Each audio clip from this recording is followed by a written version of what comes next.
بسم اللہ الرحمن الرحیم، شروع اللہ کے نام سے جو بڑا مہربان نہایت رحم والا ہے۔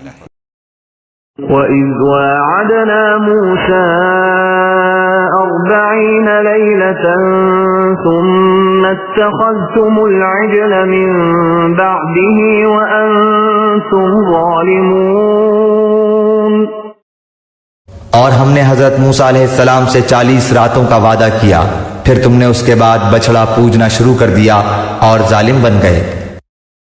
یاد کرو جب ہم نے موسیٰ کو 40 شبانہ روز کی قرارداد پر بلایا۔ مصر سے نجات پانے کے بعد جب بنی اسرائیل جزیرہ نما سینا میں پہنچ گئے تو حضرت موسیٰ کو اللہ تعالیٰ نے 40 شب و روز کے لیے کوہ طور پر طلب فرمایا تاکہ وہاں اس قوم کے لیے جو اب آزاد ہو چکی تھی قوانین شریعت اور عملی زندگی کی ہدایات عطا کی جائیں۔ ملاحظہ ہو بائبل کتاب خروج باب 24 تا 31۔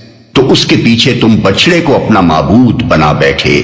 گائے اور بیل کی پرستش کا مرض بنی اسرائیل کی ہمسایہ اقوام میں ہر طرف پھیلا ہوا تھا۔ مصر اور کنعان میں اس کا عام رواج تھا۔ حضرت یوسف کے بعد بنی اسرائیل جب انحطاط میں مبتلا ہوئے اور رفتہ رفتہ قبطیوں کے غلام بن گئے تو انہوں نے من جملہ اور امراض کے ایک یہ مرض بھی اپنے حکمرانوں سے لے لیا تھا۔ بچڑے کی پرستش کا یہ واقعہ بائبل کتاب خروج باب 32 میں تفصیل کے ساتھ درج ہے۔